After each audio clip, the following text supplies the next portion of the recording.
엄태웅의 구속이 확정되었던 지난 4월 3일 피해자로 알려진 김대현의 대대적인 폭로 방송이 있었는데요. 그 이후 며칠 지나지 않아 이번 사건에서 엄태웅의 변호를 맡게 된 것으로 알려진 이도노 변호사가 본인의 유튜브 커뮤니티 채널을 통해 엄태웅 사건에 대한 공식 입장문을 발표하면서 또 다른 이야기가 시작되었습니다.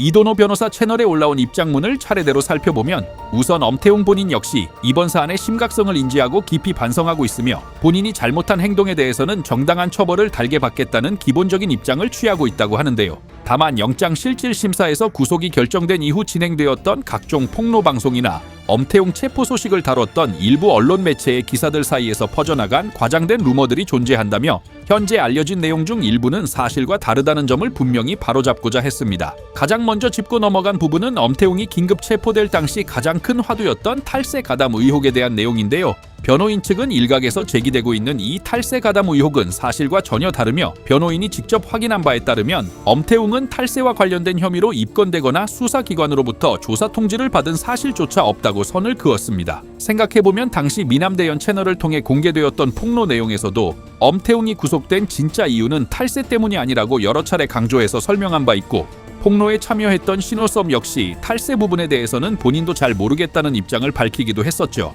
결국 엄태웅이 실제로 탈세에 가담했는지 아니면 정말 억울한 루머에 불과한 것인지는 앞으로 세무조사가 본격적으로 이루어지는지 조금 더 지켜봐야 명확해질 것 같습니다. 다음으로 변호인 측은 엄태웅의 구속 사유와 적용된 혐의에 대해서도 적극적인 해명을 내놓았는데요. 엄태웅이 최초 긴급 체포되었을 때 대부분의 언론에서는 특수폭행 혐의로 체포되었다는 기사가 쏟아져 나왔습니다. 하지만 앞서 김대현의 폭로 방송에서 언급했던 것처럼 이도노 변호사 또한 언론에서 말한 특수폭행 혐의는 사실이 아니며 영장에 청구된 다른 혐의들 역시 실제 사실관계와 다른 내용이 상당수 존재하여 앞으로 치열한 법리 다툼의 여지가 있다고 반박했습니다. 특히 이번 구속 사태의 발단이 된 상해건에 대해서도 엄태웅의 일방적인 가해 행위라기보다는 양측이 얽힌 갈등 과정에서 발생한 사안으로 보고 있으며 오히려 고소인인 김대현 측 또한 특수협박 등을 포함한 몇 가지 혐의로 조만간 입건될 예정이라고 입장을 전하였는데요.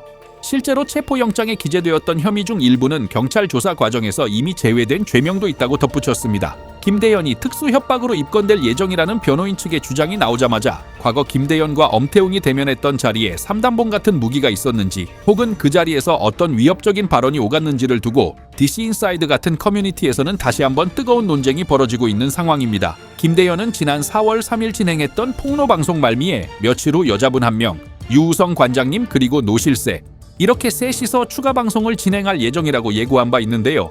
당시 첫 폭로 방송에서 다음 방송에 이어서 마저 이야기하겠다며 말을 아낀 부분이 상당히 많기 때문에 결국 이 사건이 어떻게 흘러갈지는 조만간 진행될 김대현의 추가 방송이 열려야지만 어느 정도 윤곽이 잡힐 것 같습니다. 엄태웅 측은 혐의를 제외할 수 있는 부분들은 수사 과정에서 이미 일부 제외되었고 앞으로 법정에서 사실관계를 소명하고 다퉈야 할 부분에 대해서는 성실하게 임하되 본인이 온전히 책임져야 할 부분에 대해서는 마땅한 책임을 지겠다는 깔끔한 입장을 밝혔는데요. 양측 모두 고소를 진행하며 팽팽한 법정 싸움이 이어질 것으로 보이는 가운데 과연 조만간 진행될 김대현의 2차 폭로 방송에서는 또 어떤 충격적인 내용들이 밝혀질지 그리고 엇갈리는 주장 속에서 진실은 무엇일지 그 귀추가 주목되며 새로운 소식이 전해지는 대로 다시 정리해서 알려드리도록 하겠습니다.